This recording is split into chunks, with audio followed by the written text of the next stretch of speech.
अरे नारी, अरे नारी जगत की है जननी कहाती, कुल की मर्यादा को अब बचाती है ना।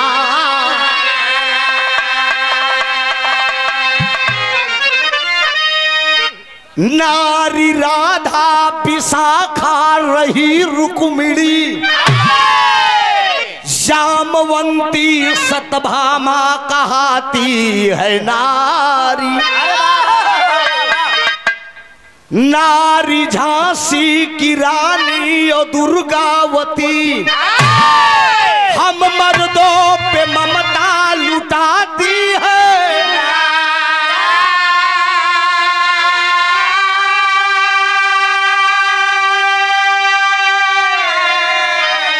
अरे नारी सीता सती और अनुसुईया रही, अब फूलन बन बदला निभाती है नारी।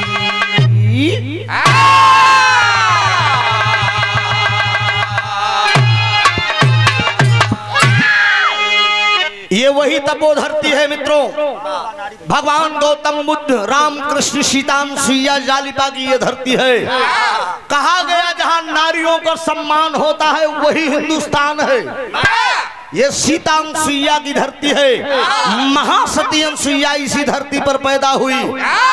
6 महीना रात और 6 महीना दिन कर दिया। लेकिन गौर करेंगे एक लाइन हमारे बिरहा में कव्वाली का तरजबा महिब डॉक्टर साहब।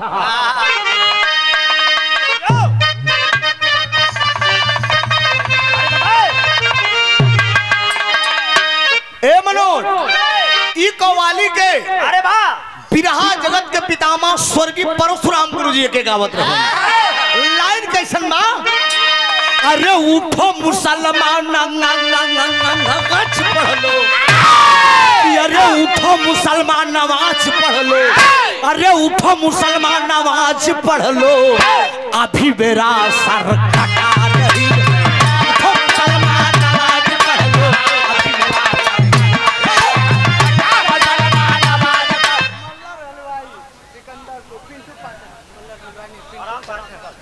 मल्लर हलवाई कितनी देर हमके पकड़बा, कितना बड़ा बोली मर्दे। मल्लर हलवाई, पूर्व प्रधान पिंटू मास्टर पाठक, 51 रुपया। नमस्ते बाबू का। अच्छा तो अच्छा, और सुराम बाबूजी के मित्र हैं परशुराम गुरु जी, स्वर्गीय पितामह कहे जाते हैं पंडित परशुराम। 51 रुपए। उठो मुसलमान नमाज पढ़ लो, अरे अभी मेरा सर कटा रहे हैं। अरे हुसैन जैसा दिया शहादत, अरे हुसैन जैसा दिया शहादत वैसा कोई दिया नहीं है।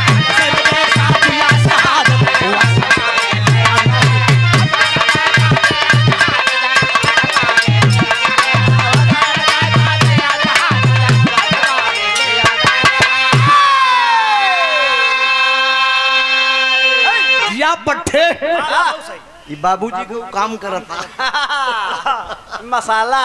गौर करेंगे बाबूजी, India is the golden word कहा गया है। ये सोने की चिड़िया है। मेरा ये प्रयास रहता है कि जितनी बार इस जहां लोकल क्षेत्र में आऊं बिरहा बदल कर गाऊं। ये भी बिरहा इस मंच से नया हो रहा है। गौर करेंगे भाव पर। अरे सोने का यह देश हमारा, अरे सोने का यह देश हमारा, ऐसा कोई नहीं। सोने का यह देश हमारा, ऐसा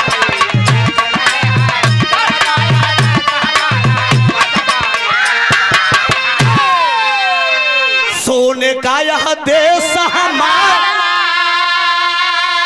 अरे अब ऐसा कोई,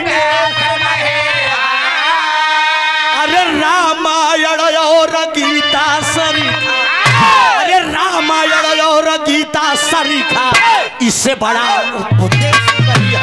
रामायण और गीता सरीखा,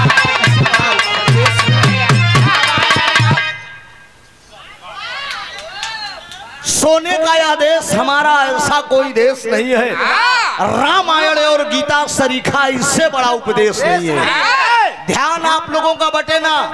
कहानी की शुरुआत हो रही है, कहानी कब की और कहां की है, नजम का भाव में मास्टर तो नहीं फरछा के आवाज।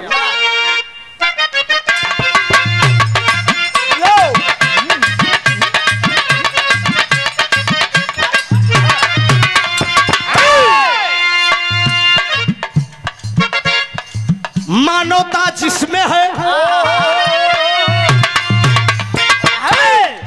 मानवता जिसमें है इंसान वो कहलाता है।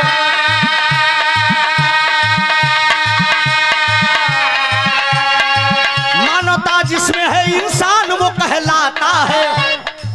बसेदा नौता तो हैवान भी बन जाता है।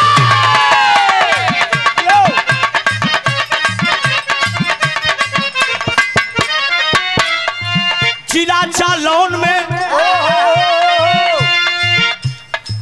जिला जालौन में एक गांव अमरपुर सही।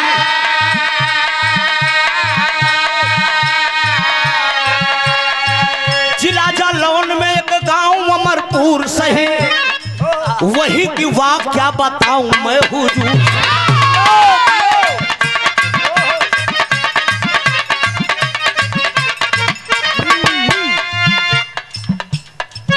जालौन जिला के अंदर एक छोटा सा गांव है, जोने गांव का नाम है अमरपुर। बड़ा गरीब, बड़ा गरीब,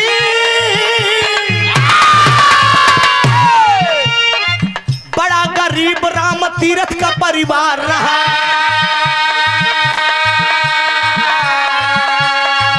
बड़ा गरीब राम तीरथ का परिवार रहा। एक बेटी है बाबू, घर सदा खुशहाल।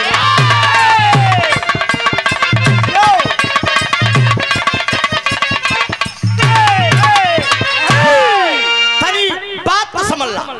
कहानी कब गए और कहां कब? जालौन जिला के अंदर एक छोटा सा गांव है मित्रों, जौने गांव का नाम बताया गया अमरपुर। अमरपुर गांव के अंदर एक निहायत गरीब इंसान जिसका नाम राम तीरथ बताया गया। राम तीरथ के पास भगवान कदेल मालिक ने एक बेटी दिया है, जौने बिटिया का नाम पुष्पा बताया गया, और एक लड़का है जिसका नाम कमल है। गरीबी सिर पे है, बेटी सयानी हो गई है। राम तीरथ को चिंता है कि मेरी बेटी सयानी हो गई है, मैं अपनी बेटी की शादी कर दूं। बेटियां जिसके घर में सयानी हुई, चैन की नींद वह बाप सोता नहीं। राम तीरथ सोचते हैं कि हम अपने बिटिया की शादी कहाँ करी। ए भैया, ए पीली गमछी वाले, बढ़ जा डिस्टर्ब में करा, लेकर रिश्ता। जहां राम तीरथ जाते हैं लोग दहेज की मांग करते हैं, मजबूर होकर राम तीरथ लौट आते हैं। पड़ोसी गांव में इलाके के जाने माने सेठ, जिनका नाम बताया गया भैरवनाथ सेठ। भैरवनाथ सेठ के दरवाजे पे राम तीरथ पहुंचे, कहा सरकार हम सुनले हैं कि तोरे पास एक लड़का बा जो तोरे बेटवा का नाम विजय बा। तोरे बेटवा विजय से हम अपने बिटिया का शादी करे चाहते हैं। आखिर में भैरवनाथ सेठ मालिक ने अपार दौलत दिया था, एक बात राम तीरथ से बोल दिए। कहा राम तीरथ, तेरी बेटी अगर मुझे पसंद आ गई, बिना दहेज की मैं शादी करूंगा। लेकिन बाबूजी जब राम तीरथ की बतिया सुनलन देखी तरस कराइन भाई।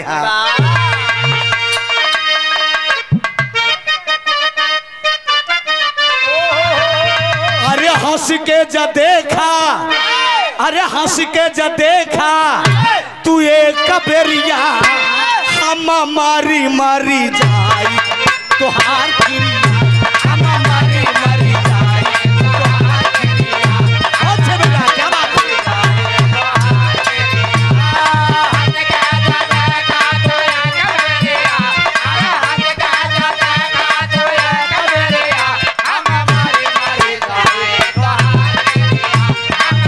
बहुत अच्छे बेटा, बहुत अच्छे, लव यू। क्या बात है? जल्दी करा बाबू, समय ना बर्बाद करा। ये तो दोहराई दी। पाठक प्रधान के दोहराया जा। पिंटू पाठक प्रधान कहाँ के प्रधान? प्रधान जी यही ठेका एक प्रधान पिंटू प्रधान जी के कार्यक्रम द्वारा ये 600 रुपए का पुरस्कार आया है। जोरदार ताली बजाकर आप लोग सम्मान करिए। एक दोहराई दे। हंस के जदे खा तू एक बेरिया, हंस के जदे खा तू एक बेरिया, हम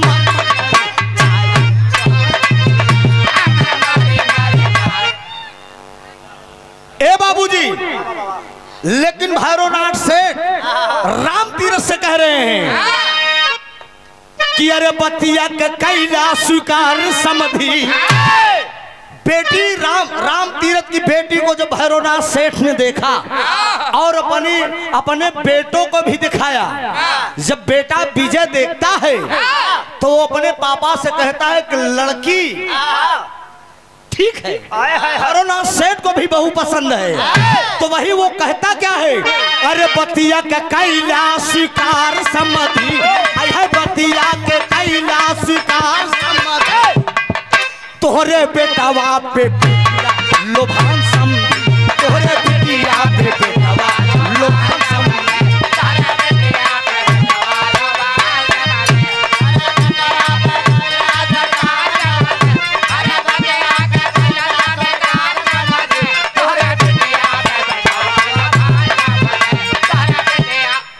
भैरवनाथ सेठ बोल दिए आपकी बेटी मुझे पसंद है, कहा बसक दो नवाई में कैदा कन्यादान समधी, तोहरे बिटिया पे बेटवा लोभान समधी।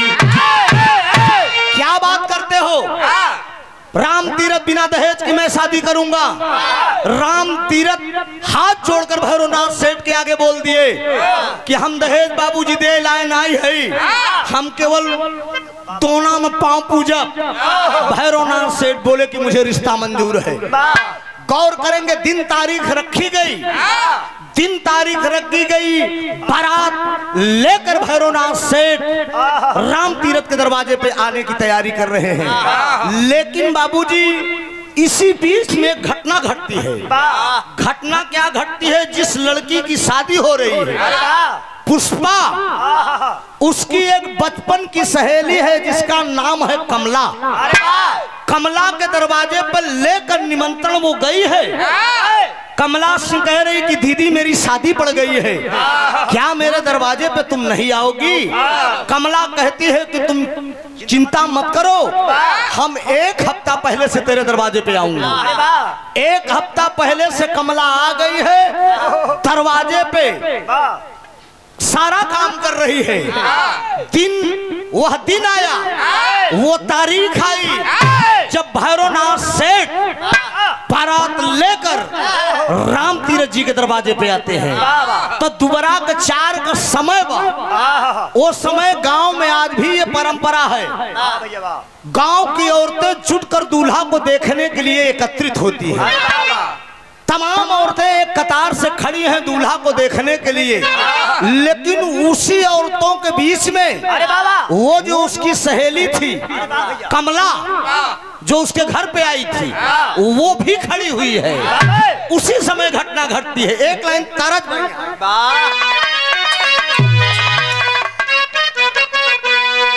अरे काहे बदे भाऊजी, अरे काहे बदे भाऊजी तू भाई लियू उतार, काहे बदे भाऊजी तू भाई लियू उतार, काहे बदे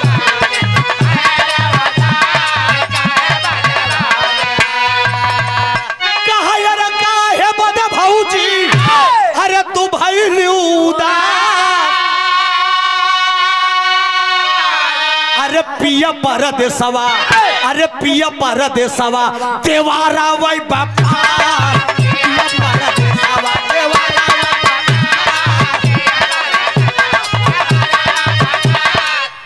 कहा पिया परदेसवा, अरे देवारा वही बापा। अरे मोरी ओठ रंगनी, अरे ये हो ओठ रंगनी तनी नैनावा मिला हो,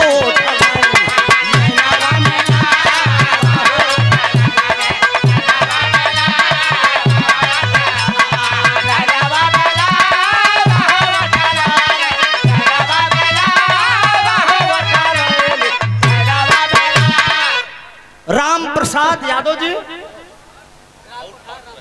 ग्राम प्रधान रामपुर से 101 रुपया का पुरस्कार।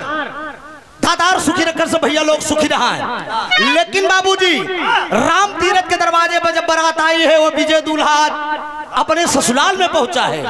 तमाम औरतें खड़ी हैं। उसी औरतों के बीच में उस दुल्हन की सहेली, उसके दुल्हन की सहेली कमला भी खड़ी है। अरे दूल्हा जब दोबारा वही पे आए, दूल्हा जब दोबारा वही पे आए,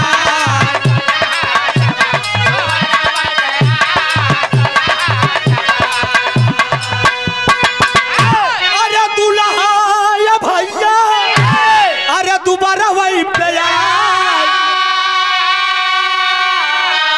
अरे कमला का देखत, अरे कमला का देखत गावा हो पागल, कमला का देखत गावा हो पागल।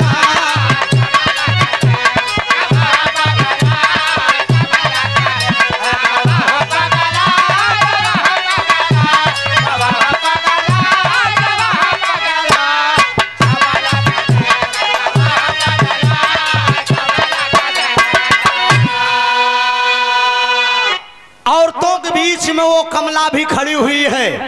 लेकिन बाबूजी वो दूल्हा विजय जब पहुंचा है तो उसकी एक टक निगाह उस लड़की पर पहुंचती है, उसके दुल्हन की सहेली कमला पे। रिंदे के नजर में मैं खाना काबे के बराबर होता है। कमला का देखे भगवान एक बड़ी फुर्सत से बनाए हैं। एक टक निगाह उठाकर देख रहा है। लेकिन बाबूजी कमला ये समझ रही है कि जीजा लगत हम मिजाजी टाइप का है। दुबरा का चार खत्म भा, मजाक की हो। बाराती भोजन किए। उसके बाद दूल्हा जनवास में आता है। जब दूल्हा जनवास में आता है तो भैरवनाथ सेठ साहब बाराती के मनोरंजन के लिए नौटंकी का कार्यक्रम ले गए थे। डांसर मंच पे आया है, वो नाच रहा है। लेकिन तबले औरतों के बीच में वो लड़की, उसकी दुल्हन की सहेली कमला भी आकर औरतों के बीच में बैठकर नौटंकी देख रही है। और डांसर गा रहा है सुमोरे राम,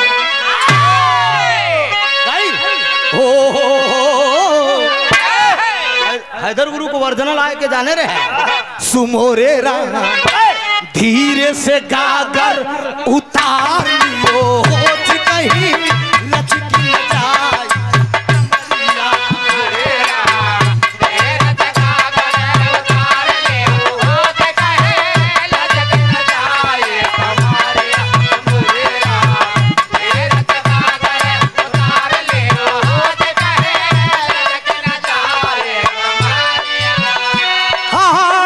ऐसी बेदर्दी के पाले परिहुरा,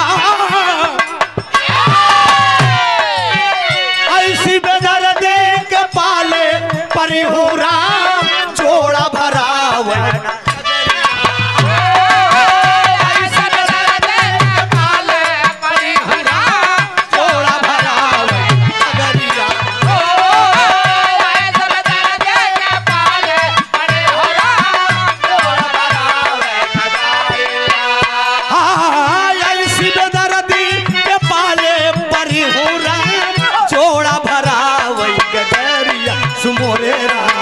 धीरे से गाकर उतार लियो, कहीं कमरिया।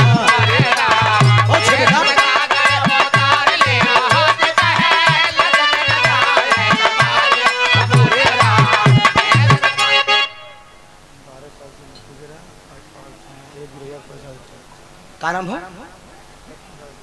आदरणीय सत्य प्रकाश गुप्ता जी, कमेटी के उपाध्यक्ष साहब। 12 साल से दुर्गा पूजा हो रहा है। ये पंडाल माता रानी का लगवाते हैं और 12 साल से विवाह भी हो रहा है। मूर्ति का पैसा और एक कलाकार का पैसा, एक विवाह कलाकार का पैसा और मूर्ति का पैसा आप अपने जेब से वहन करते हैं। ये सादर 1001 रुपए का आशीर्वाद आया है। जोरदार ताली बजाकर आप सम्मान करिए। बहुत बहुत प्रणाम हो। ऐसे महान भाव की ही जरूरत है हमारे ये बचाऊ बाबू के कर कमलों द्वारा। ये 101 रुपया का पुरस्कार बा। अच्छा राम और विश्वकर्मा अच्छा तो ठीक हो कोनो बात मर तू चले ये लिए आए रहे तने काफी बा 100 रुपया का पुरस्कार हो बहुत बहुत प्रणाम हो आशीर्वाद की परीक्षा है नौटंकी का कार्यक्रम हो रहा है औरतों के बीच में वो कमला बैठी है लेकिन 4-5 साथियों से वो दूल्हा बोल देता है कि यार दोबारा के समय में एक लड़की खड़ी थी उस लड़की को मैं देखा हमारे अखियां में नाचे थी तब ले कुछ साथी इशारा करके बताएं कि यार विजय किस कलर की है वो दूल्हा विजय बोल दिया कि वो नीली रंग की साड़ी पहनी है तब ले एक साथी इशारा करके बताया है कि ये विजय वो नीली रंग की साड़ी वाली वो देख तेरे मन सीधा मन पसंद परी तेरे सामने है यार जब दूल्हा देखता है तो सन की मटकी शुरू कर दिया सन की मटकी शुरू कर दिया वो कमला सोच रही है कि जीजा मिजाजी है खुश मिजाज इंसान है बड़े खुश मिजाजी हैं लेकिन जरा गौर करेंगे मित्रों उस दूल्हा की हरकत को देखकर वो लड़की औरतों के बीच से उठती है उठने के बाद सीधे कहां गई सीधे अपने सहेली के पास गई अर्थात विजय की दुल्हन पुष्पा के पास गई पुष्पा से कहती है कि बहन मैं घर जा रही हूँ वो नहीं बताती है कि तेरा पति जो है मेरे साथ बदतमीजी कर रहा है मन में दाब लेती है मैं अपने घर जा रही हूँ इतने में पुष्पा कह रही है कि इतनी रात की तुम घर जाओगी ऐसी कौन सी बात हो गई जो इतनी रात की तुम जा रही हो वो पुष्पा कहती कि मेरे माँ बाप मेरा इंतजार करते हैं एक हफ्ता से तेरे दरवाजे पे मैं आई हूँ मेरे मम्मी पापा क्या सोचते होंगे अरे बाबा लेकिन बाबूजी तबले पुष्पा एक बात बोलती है वो कहती है कि ठीक है दीदी तुम जा तो रही हो लेकिन याद रखना जब तक तुम सुबह मुझे डोली में बिठाने नहीं आओगी याद रखना ये पुष्पा भी कह रही है तब तक मैं डोली में बैठ के ससुराल नहीं जाऊंगी लेकिन कमला कहती है कि कैसी बात बोल रही है ये बहना मैं जरूर तुझे डोली में बिठाने आऊंगा लेकिन बाबूजी वो कमला जब चलती है करीब 1:30 बजा है बाबूजी 1:30 बजा है रास्ते में घनेरी बाग पड़ती है उस बाग को क्रॉस करके उस लड़की को अपने घर जाना है ट्यूबलाइट की रोशनी उस दूल्हा के पंडाल तक पहुंची दूल्हा के साथियों ने इशारा कर दिया कि तेरी मन पसंद नीली वाली वो देख बगीचे में पहुंच गई है दूल्हा दही के भेसा में चूना चाटत बा पंडाल लगा है घराती बराती नौटंकी में मस्त है लेकिन प्रमाण मिलता है नूतन पत्रिका में मित्रों ये कोई कपोल कथा नहीं है 5 साथियों को दूल्हा लिया 5 साथियों को लेने के बाद एकदम आगाहा से लड़की जल्दी जल्दी में चली जा रही है वो जाकर दूल्हा उस लड़की को रोक लिया जब लड़की कमला दूल्हा विजय को देखती है तो वो कहती है कि जीजा आप मेरा रास्ता क्यों रोक रहे हैं इतने में वो दूल्हा बोल दिया कहा सुनो दर्द लग फिल्म अमर अकबर अंथली से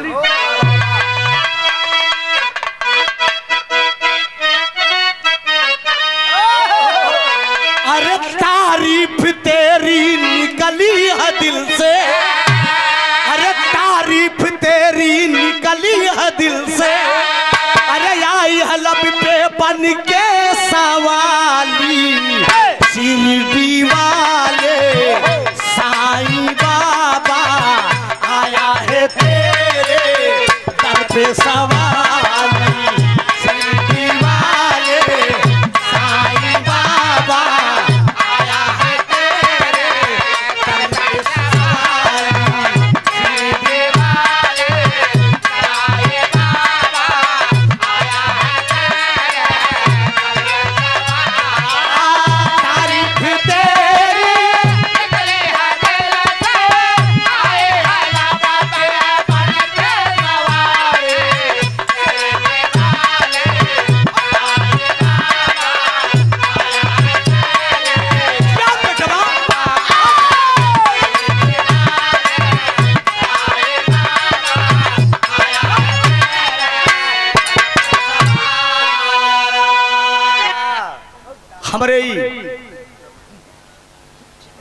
बचाऊ बाबू बिरहा के बड़े आप शौकीन हैं।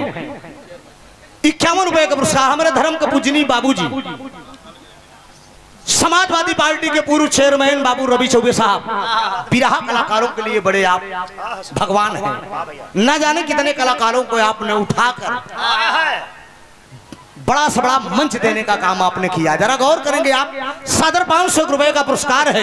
लेकिन बाबूजी वो दूल्हा कमला को रास्ते में रोक लिया और कहता क्या है, आए मेरी जान, अरे यहाँ सा लगाए बैठा हूँ, यहाँ सा लगाए बैठा हूँ कब से, अरे तू तो है मेरी सपनों की रानी, मेरा सब कुछ तुझके निछावर पाओ में ले अपन जवानी, मेरा सब कुछ तुझके निछावर पाओ में ले अपन जवानी।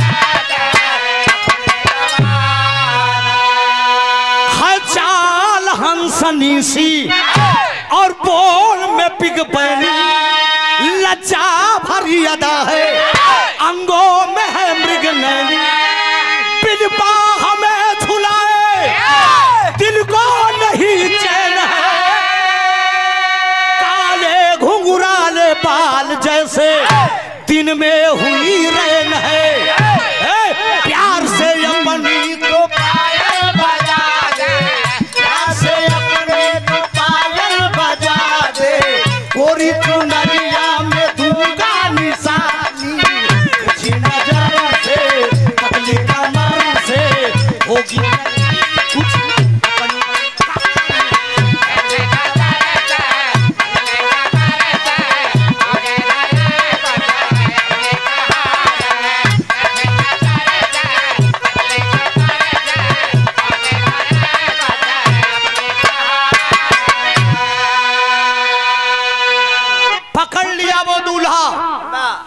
विजय दूल्हा बने 4-5 साथियों के साथ बगीचे में खड़ा हुआ है। वो लड़की रो कर आवाज दे रही है, लेकिन बारे कलयुगी जीजा वो हवस का दरिंदा नहीं मानता है। घराती बराती सब नौटंकी में मस्त है। बरबस करई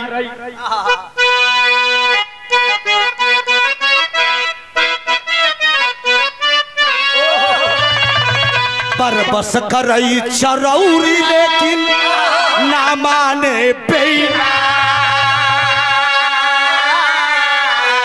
अरे कोरी चुदरिया दागी करन को अब चाह रहे शैतान।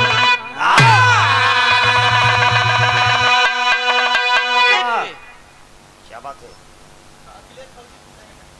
अखिलेश फौजी साहब, आप सही से क्या बात है, कहा हो क्या बात है, तो बैठा बैठा, तू बीच में टोकत का है, डिस्टर्ब कर रहे हो, बैठा पीछे वाला ना देखा, हमको कोनो चितोरू पवारू को मुझे समझते हैं कि बीच में जब मन करवा बोल देगा। 100 रुपया। नमस्ते भैया, लाला साहनी सिकंदरपुर से सादर 100 रुपए का पुरस्कार है। बहुत बहुत प्रणाम, उस सब भैया का नमन है, आशीर्वाद की परीक्षा है। जरा गौर, उनकी बातों पर ध्यान मत दीजिएगा, थोड़ा अपसेट है। जरा गौर करें बाबूजी, 4-5 साथी सहित जो है वो दूल्हा रोक लिया उस लड़की को। जब रोकने के बाद वो लड़की आवाज दे रही है, तो रोई रोई का माला,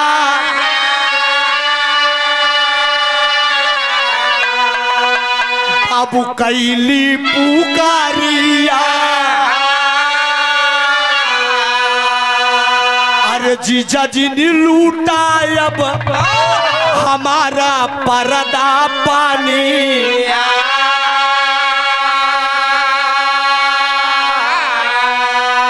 अरे अरे मानव से मानव के विश्वास रूठी जाए,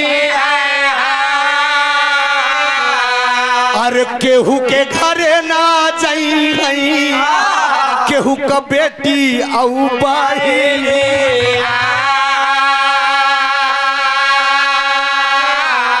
लेकिन एको ना ही बातिया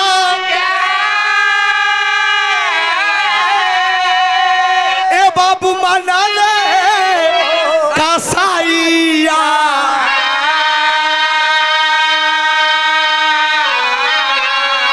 अरे जबरा लूटई जात, अरे बाबू फूलावरिया,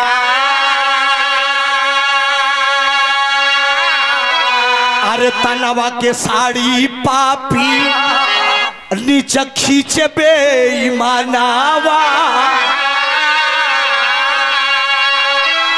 अरे हवस के पुजारी बाबू लूटे फूलावारी,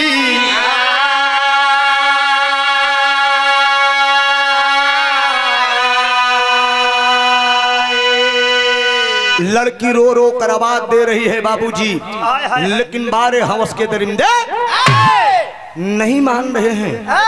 चार साथी खड़े हैं, दूल्हा साला हवस का दरिंदा उस लड़की की आबरू लूटना चाह रहा है। एक चाटा मारा, लड़की गिर गई, लड़की की तन की साड़ी खींच लिए, लड़की पेटीकोट ब्लाउज पर है। जब सीने पर सवार हुआ लड़की गिर गई, जब आबरू लूटने का प्रयास कर रहा है, उस समय रोकर लड़की आवाज दे रही, खित्तरच के लाइन बा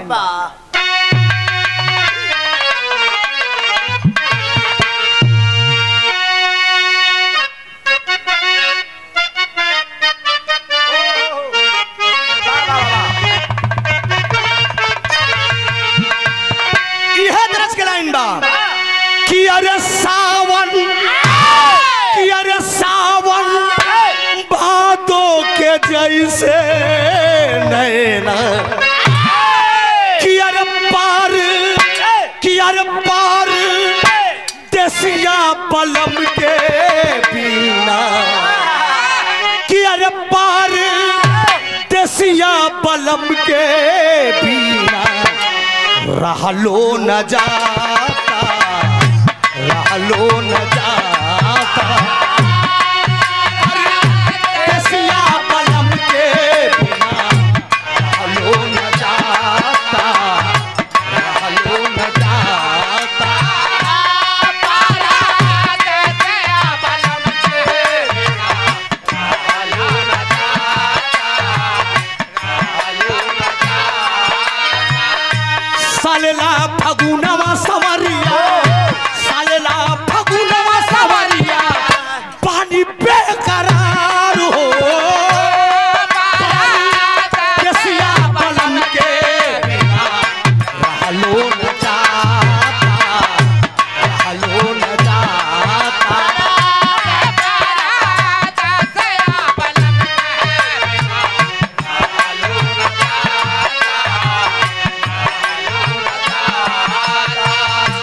नहीं मानती है ओ हरवस के दरिंदा बगीचे में बिटिया की आबरू लूटने का प्रयास कर रहा है। दोस्त चार पांच साथी खड़े हैं, वो लड़की रोक कर आवाज दे रही है, ए जीजा जी हो काहे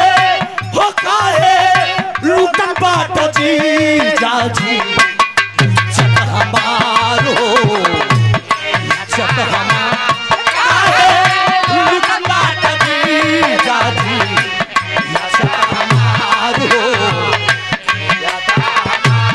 काहे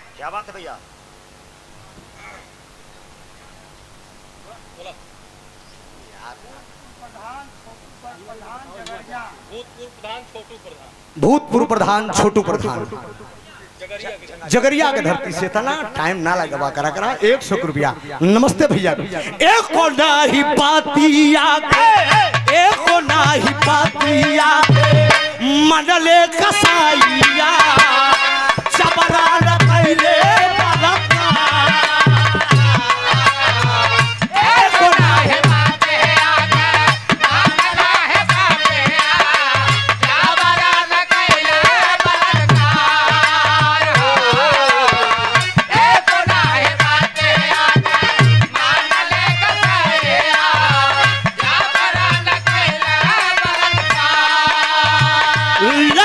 बेहोश होई गई, लड़की बेहोश होई गई। सुना मोरे बाबुआ गला ना बगाले सलमा,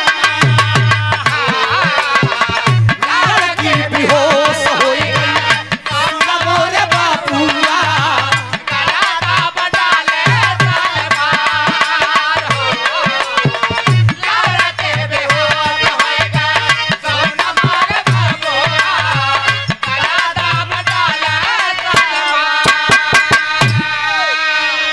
पकड़ लिए हवस के दरिंदे।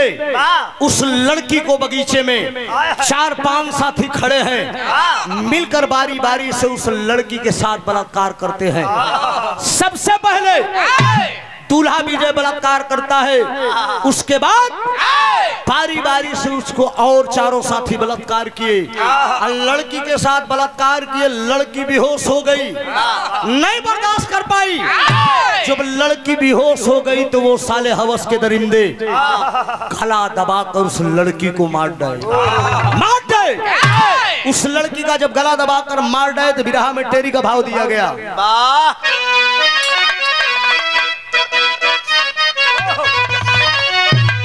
अरे मोरे राम सहनाई गम की बाजी बेसुरी, अंबर कांप उठा मैदानी गई थरनाई।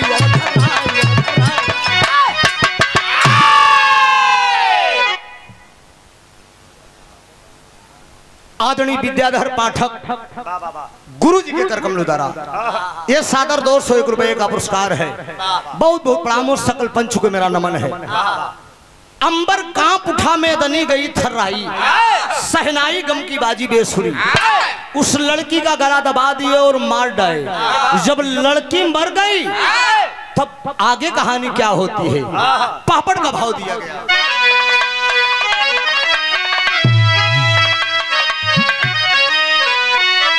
अरे मानवता का तांडव बने दुखारी बारी बारी हो।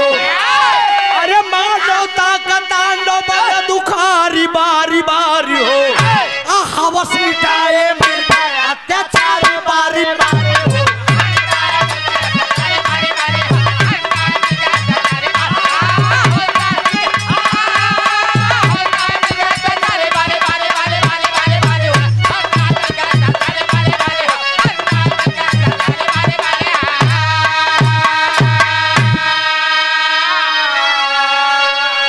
पांचों साथी मिल करके अब बलात्कार कैदाई हो।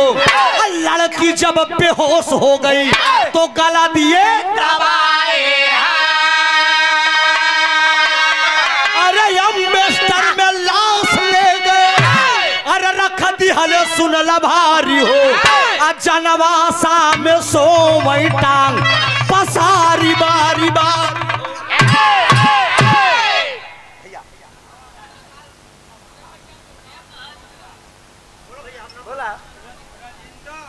राजिंदर टेरिहा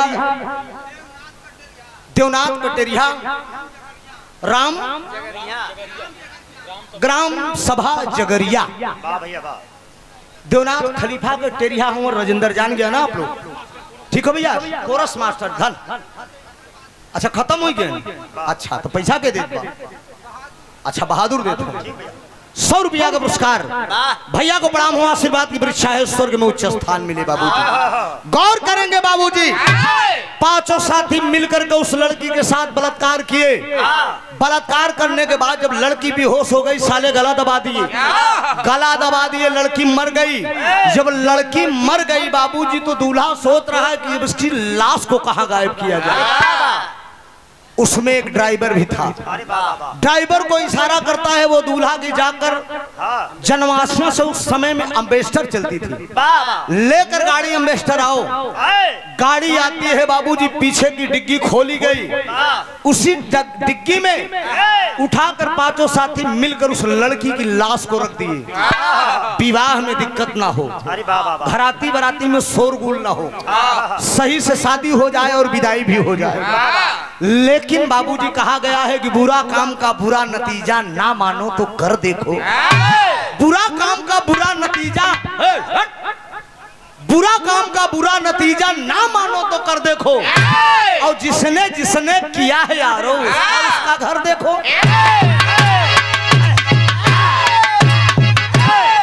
ये हो ई काजू को ताकत देखा। आज काल देवरिया में कम दिखाए रहा था, रुचि से भी रहा रहन कल वहां कम। आज है काजू पाए के बाद बाबूजी कुछ हरकत था।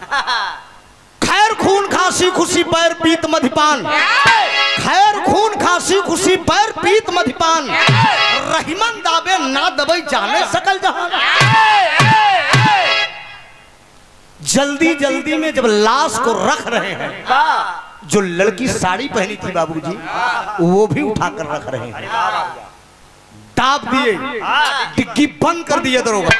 और जब डिग्गी बंद हुई तो साड़ी का पल्लू हल्का से निकल के लटकने लगा, लटक ही रहा है। जनवासे में गाड़ी आकर खड़ी हो गई, किसी को कुछ नहीं पता। इस कांड के विषय में किसी को नहीं पता, न घराती को न बाराती को। बड़े आराम से विजय और पुष्पा की शादी होती है। गौर करेंगे, विजय और पुष्पा की शादी भी हो गई। और जब शादी हो गई, सुबह हुई,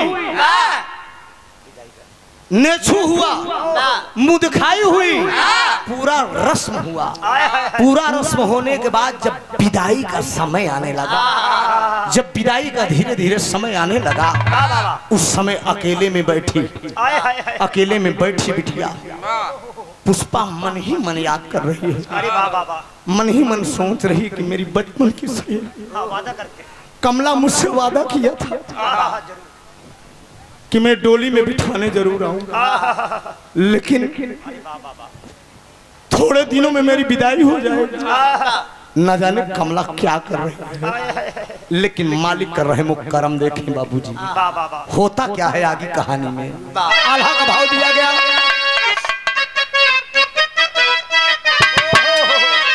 अरे धीरे धीरे पुष्पा के, अरे धीरे धीरे पुष्पा के होला जब विदैया भैया, धीरे धीरे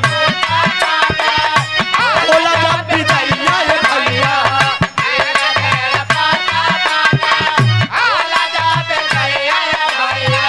सोच काट कमला नाही तू आरा बेया, सोच काट कमला नाही तू आरा बेया।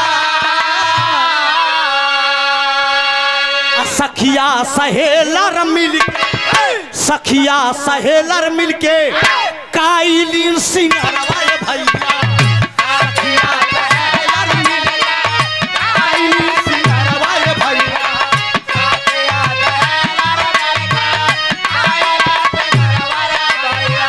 भौजी देहली केसिया में मंगिया हो सवा,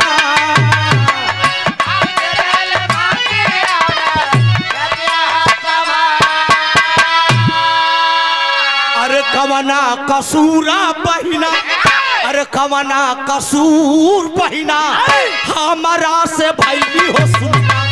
कवना कसूर हमारा से भैली बहिना, हमारा से भैली बहिना। टोली में बैठावई नाही, टोली में बैठावई नाही, आज हो अब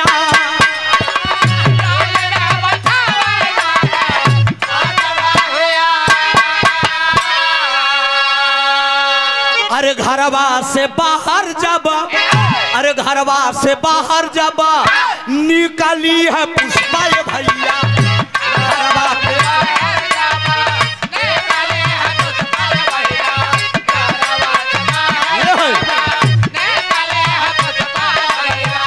उहई गाड़ी दुआरा पे, उहई गाड़ी दुआरा पे खड़ी हो जा।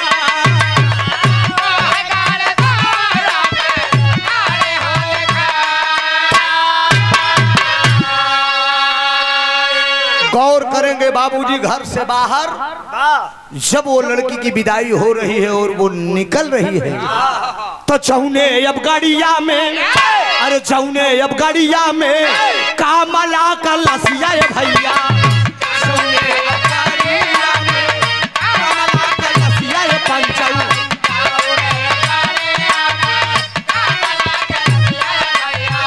उहई गाड़िया दुआरा पे, उहई गाड़िया दुआरा पे खाड़ी सीरी माँ, उहई गाड़िया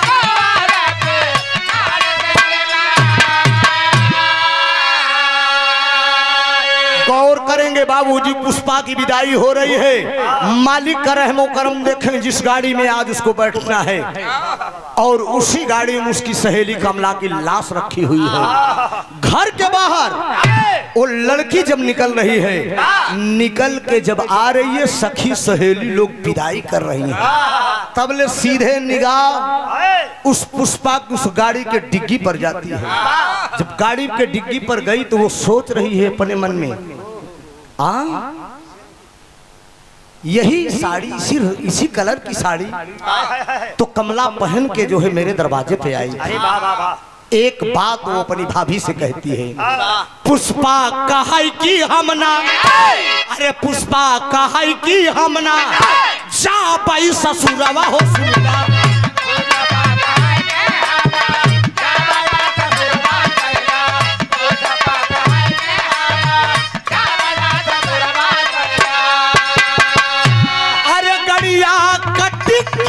जब तक भाई खोली नहीं जाओ, ओ साफ साफ कहती है अपने भाभी से कि मैं डोली में नहीं बैठूंगी, मैं ससुराल नहीं जाऊंगी।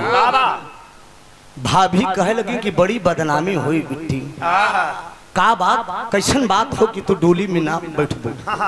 वो साफ साफ कह रही है लड़की, जब तक ये गाड़ी की डिग्गी नहीं खोली जाएगी तब तक मैं इस गाड़ी में नहीं बैठूंगी।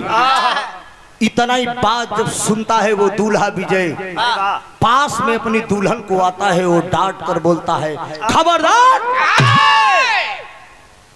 तुम गाड़ी में बैठो या ना बैठो, लेकिन गाड़ी की डिग्गी नहीं खुलेगी। धीरे धीरे ये खबर जनमास तक पहुंची है, भैरवनाथ सेठ साहब के पास। नाऊ पंडित जाए के बतावत हैं कि तुहार बहु जिद करे वो गाड़ी का डिग्गी खोलवावे के। सेठ जी दौड़ कर आए, बोल दिए कि मेरी बहू अगर गाड़ी की डिग्गी की बात कर रही है तो डिग्गी खोली जाएगी। ड्राइवर से सेठ जी बोले कि डिग्गी खोल दिया जाए।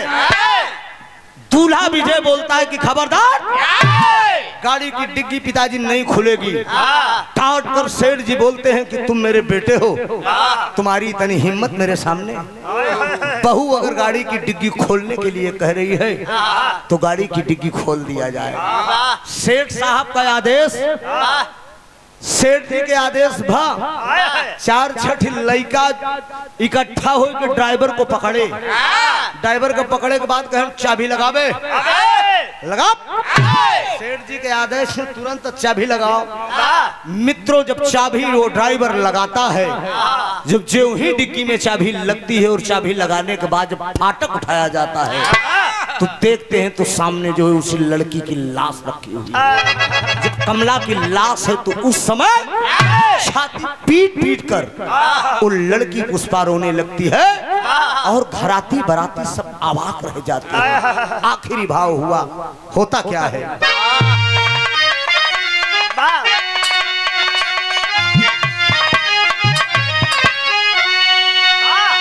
अरे देख कमला का दशा, पुष्पा के तन में लागल अगिया, तोहरे बिन पुष्पा का के बैठाए डोलिया।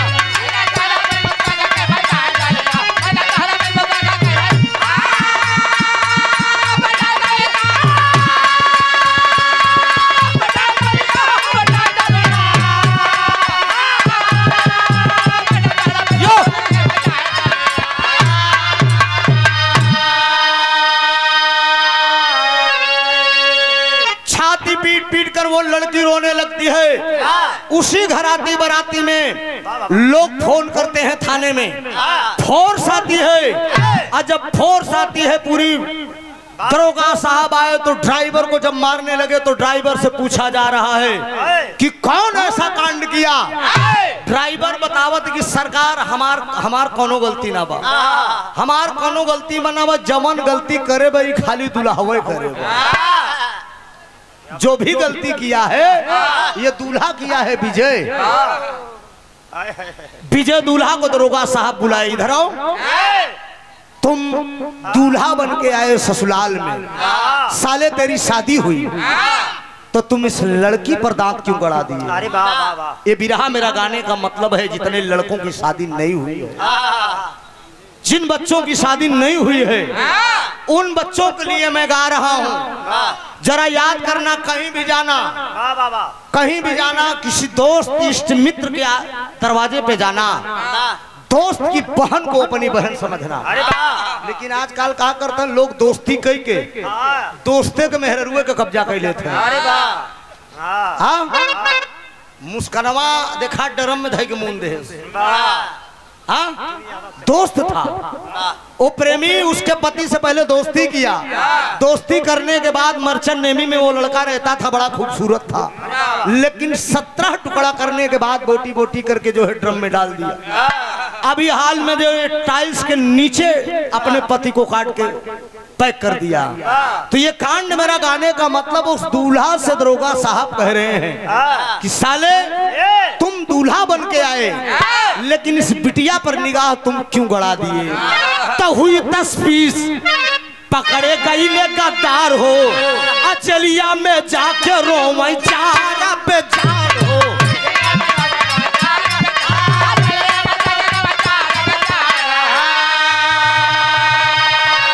अरे आज मानवता का देखा, अरे अब उठल अब टोलिया, अरे तब बहिना तोहरे बिन पुष्पा का के बैठाए डोलिया।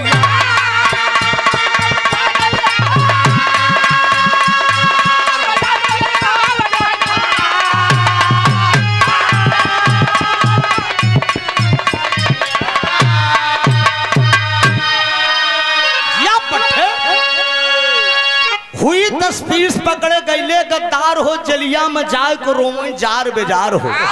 आज मानवता का देखा उठल बटोलिया, बहिना तोहरे बिन पुष्पा का के बैठाए डोलिया। छानबीन हुई, पकड़े गए 5 साथी, और उसी ससुराल से ही वो दूल्हा जेल चला गया। उसी ससुराल से वो जेल गया। हाथ में हथकड़ी लगी, भैरवनाथ सेठ हाथ जोड़कर बोले उस लड़की से, मैं तेरा ससुर तो नहीं, तेरा धर्म का पिता बनकर रहूंगा। बोलो बेटी ससुराल चलोगी? वो लड़की कह रही है कि ससुराल नहीं जाऊंगी, चूंकि मेरे मांग में सिंदूर डाल दिया है वो मेरा धर्म का पति हो गया है।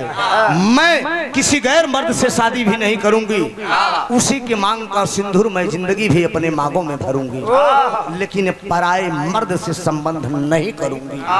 ये कह के भैरवनाथ सेठ प्रशासन के आगे बोल दिए कि पूरी जिंदगी में इस बेटी का आधा खर्च उठाने के लिए तैयार हूं।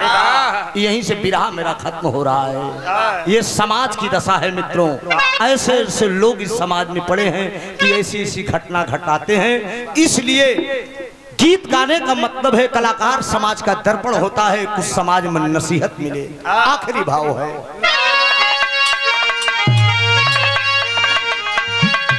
स्वामी गीतानंद अनंत भय भुल्लू दिए कोतारी, रामधार हैदर अली गुरु गुरु अनिल की बाबली।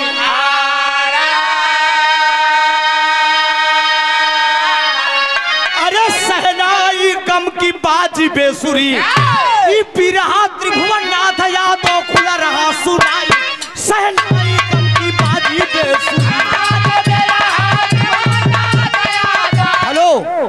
पर मैं देख रहा हूँ हिंदू समाज के अलावा कुछ मुस्लिम भाई भी बैठे हैं। 2 मिनट की गीत खाली मुस्लिम भाइयों के लिए। अरे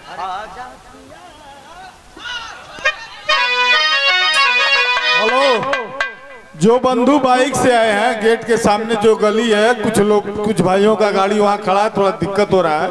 आप लोग जिनकी वो बाइक हो थोड़ा साइड कर दीजिए। गेट के सामने जो गली है उसमें जिन भाइयों की गाड़ी खड़ी है उसको जरा साइड कर दीजिए।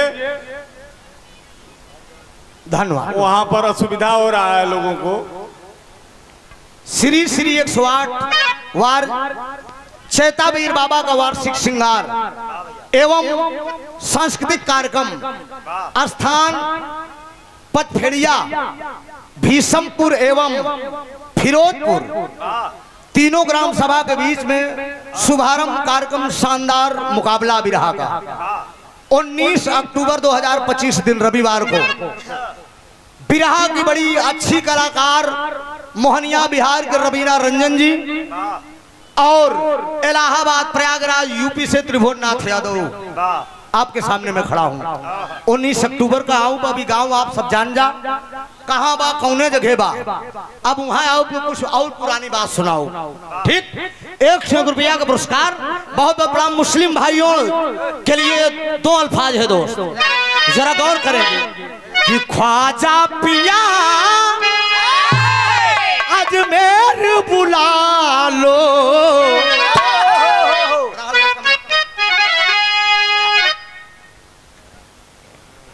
मैं तो तुम संग हार गई।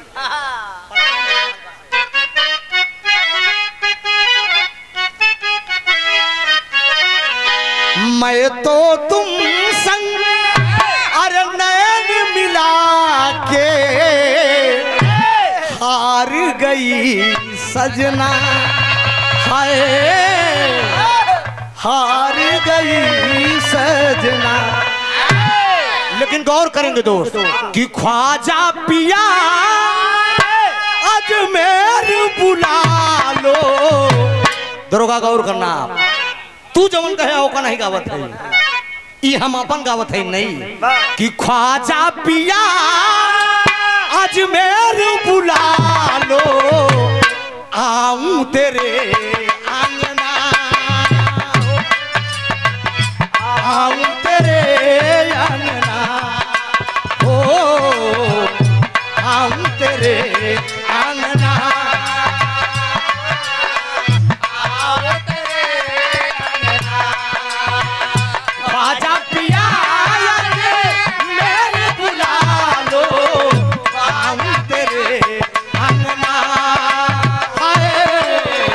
आओ तेरे आंगना, ओ आओ तेरे आंगना।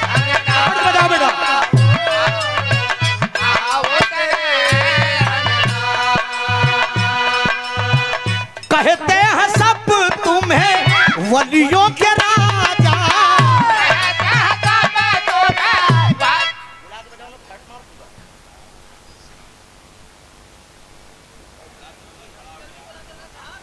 ठीक है।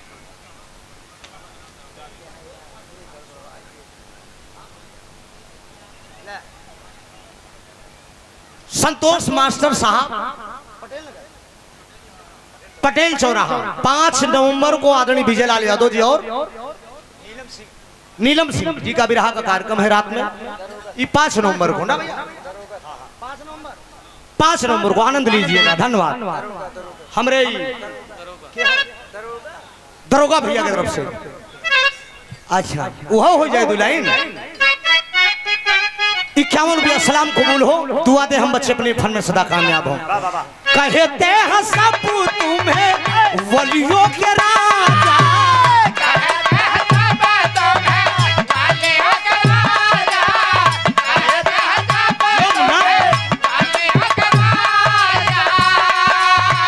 बजता जहां पर नौबत बाजा, बजता जहां पर नौबत बाजा। हमारे गुरुजी हैदर अली साहब गाते थे, लगा रमना। रब से कहे के भीख दिला दो, रब से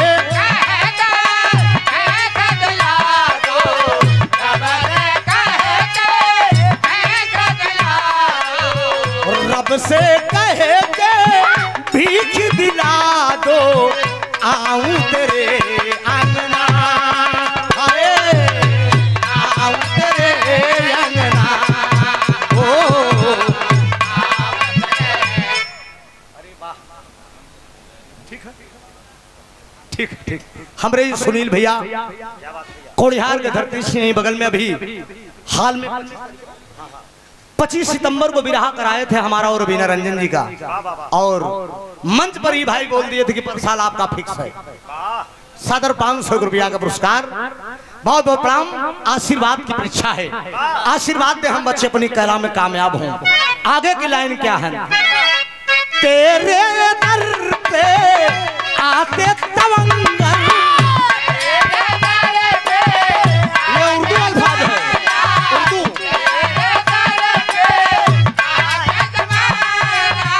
तेरे दर पे आते तवंगर,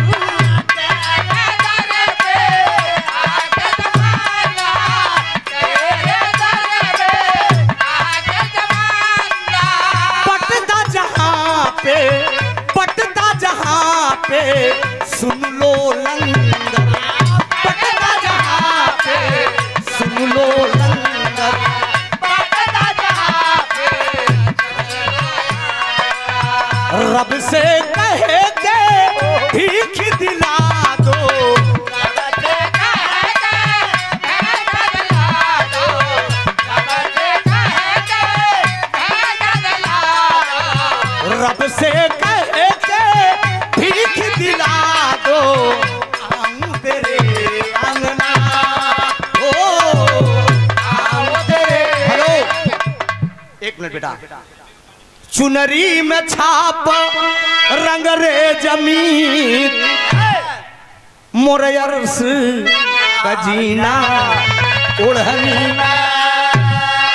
राम सिंह नौटंकी का गावत है कि कथरी तोहार गुनऊ जानई, जे करई गुजारा कथरी, कहे कथरी तोहार गुनऊ जानई, अरे जे करई गुजारा कथरी। अरे लड़का सयान सब लोटे पोटे, अब रही बुढ़ापा कथरी माँ।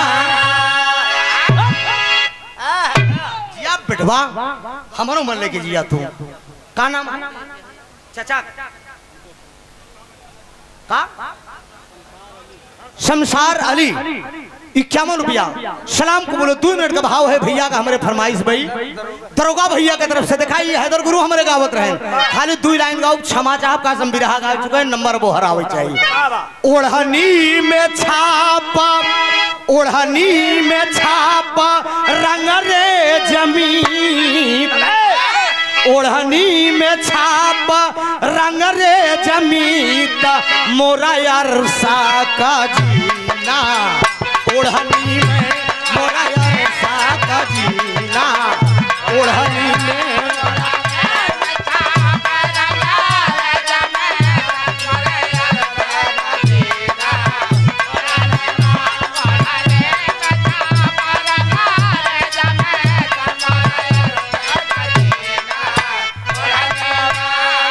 ओढ़नी में छाप रंग रे जमीन, मोरा अरसा का जीना, ओढ़न नाना के नवा से लूटे गए,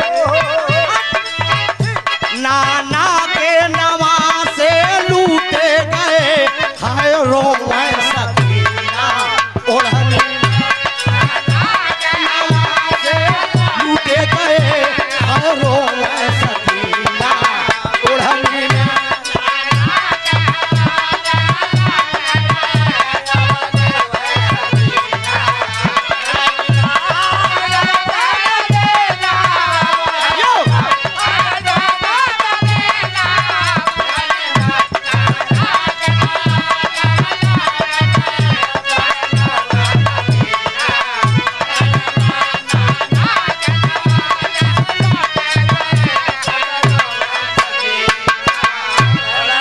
ओढ़नी में मुगदुम शाह रहे अब छापद हर फन ओढ़नी में रहे बटहा नगरी अरे सुल्तान मदीना महका जिससे इस्लाम मेरा महका जिससे इस्लाम